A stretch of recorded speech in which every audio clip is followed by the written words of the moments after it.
Hi, hello, namaste. Now, I want you to imagine that you are inside a car and you're driving it. The road is really smooth. You keep on driving with a great speed. As you keep moving, there is a step or you see a bump road in front of you. How will you react? Well, you will react in two ways. If your car has enough speed, so it's moving with a great speed. Yep, one checked. So your car has a great speed. Of course, you will easily be able to pass that bumpy road in front of you. But what happens if you were driving really slow and that bumpy road? Of course, you will pause. Well, this is a classical approach. And this is how classical mechanics works. And we see it every day. But what happens in the quantum world? Now, the same situation here. You have this electron. It has some good amount of energy. It moves forward, and it sees a step potential. It sees a potential. Now, if the electron has enough energy to pass through this, what do you think will happen? Well, this is not the classical world. So let me tell you what happens. This electron will basically have two features in it. Once it reaches the point, it will act in two ways. There will be some incident wave and then there will be some reflected wave. But what happens if the energy of this electron is less or just not enough? Then too we observe that same situation. That is an incoming wave and a reflected wave. The incoming wave passes through this potential and it moves from region 1 to region 2. Well, that's really interesting. Now I will explain that to you mathematically. As mentioned, let's say we have this energy which is greater than the wall itself. Well, this is the wall, right? Now, if energy is greater than wall, there will be two waves, as I said. The first will be the incoming wave, which is represented with a positive sign, which is a e raised to I k1 x, and the reflected wave, which is represented with minus I k1 x. This happens in region 1. Now, what happens in region 2? In region 2, this wave, this incoming wave, transmits or passes through this region, as I said, transmits or passes through this region.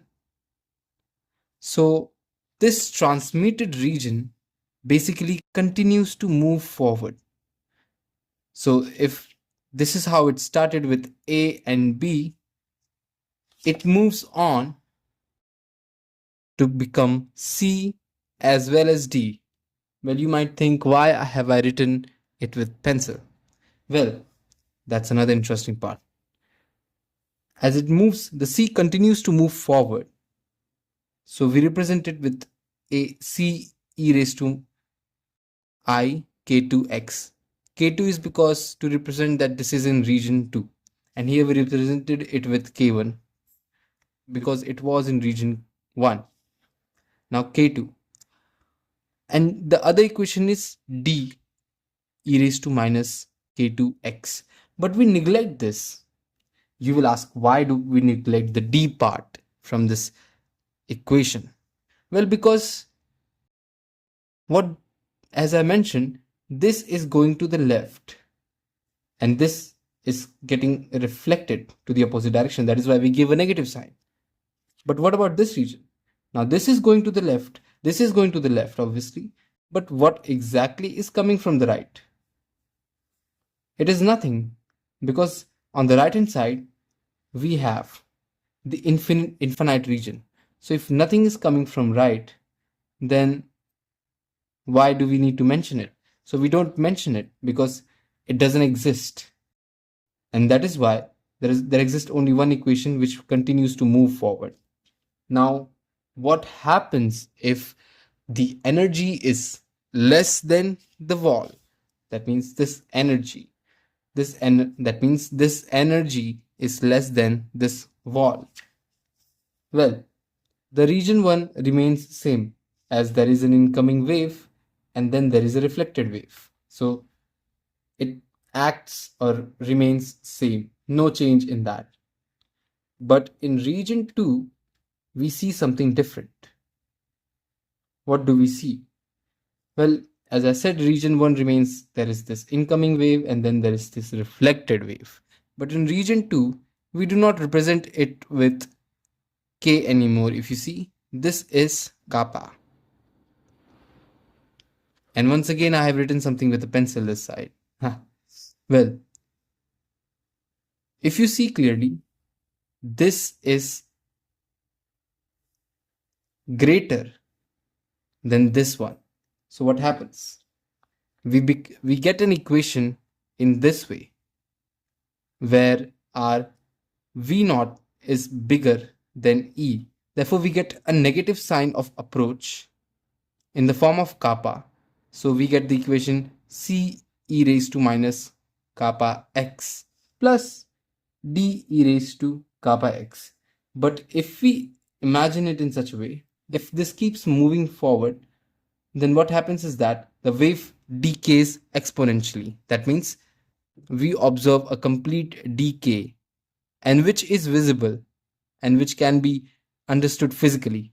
But for this region, this grows exponentially, and this grows to infinity, which is a non-physical form. Therefore, we do not consider this. Now we move to the derivation part, where I will help you basically derive this whole equation in simplest form possible. So let's begin with the solution for E greater than V naught in region 1. So in region 1,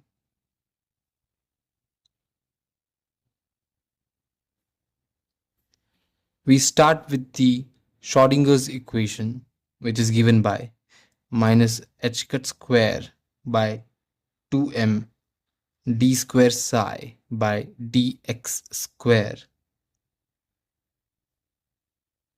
is equals to E of psi, which becomes d square psi by dx square plus 2me by h cut square psi, which is equals to 0.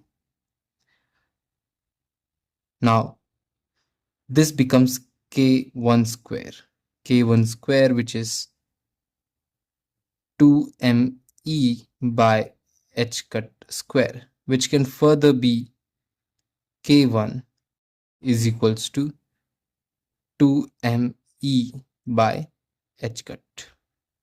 Therefore, we can write this as, therefore, d square psi by dx square plus k1 psi is equals to 0. Therefore, our general solution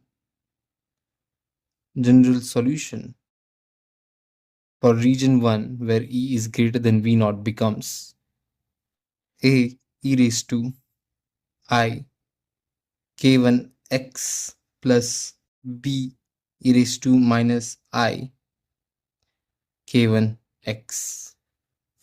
Now similarly, we solve for region 2.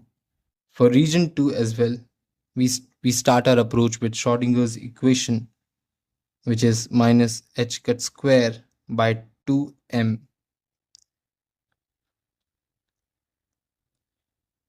d square psi by dx square plus v naught psi is equals to E of psi. Now notice that there is a v naught psi, because in this equation we really need this part. This becomes d square psi by dx square minus 2m by h cut square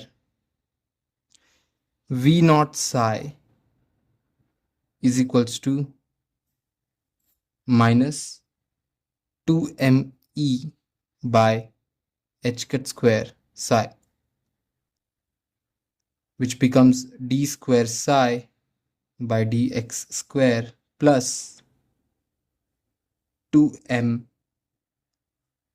by h cut square e minus v naught of psi, which is equal to d square psi by dx square plus k2 k square 2 psi is equals to 0, where our k here,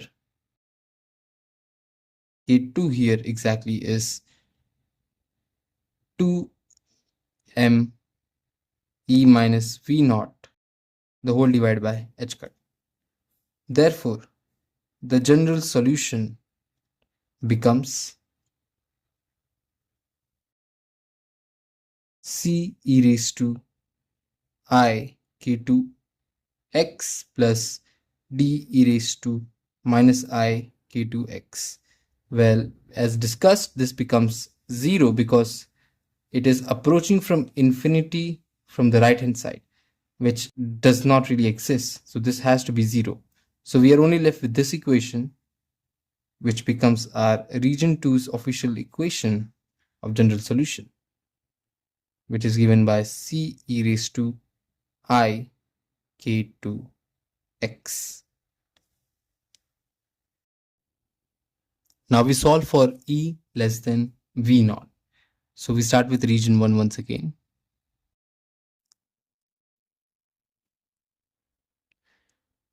We once again take the Schrodinger's equation to solve this equation as well, which becomes minus h cut square by 2m d square psi by dx square is equals to E of psi, which becomes d square psi by dx square plus 2me by h cut square psi, which is equals to 0, which becomes d square psi by dx square plus k1 square of psi, which is equals to 0. Therefore, once again, our k1 equation is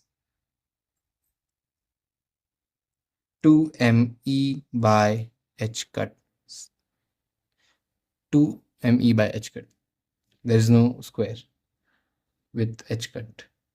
So once again, our general solution becomes a e raised to I k1 x plus b e raised to minus I k2 x, which once again is the incoming wave, and this one is the reflected wave.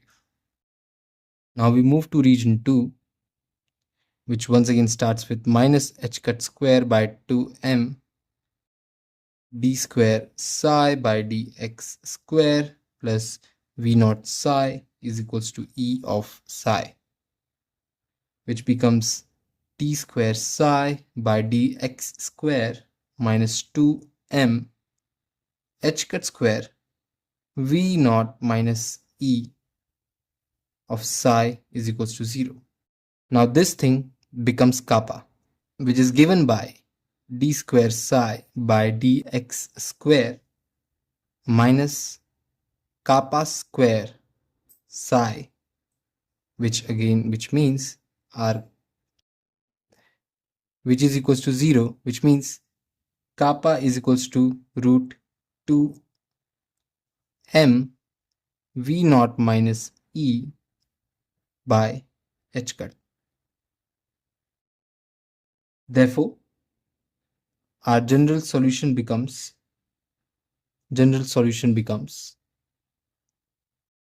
c e raised to minus kappa x plus t e raised to kappa x.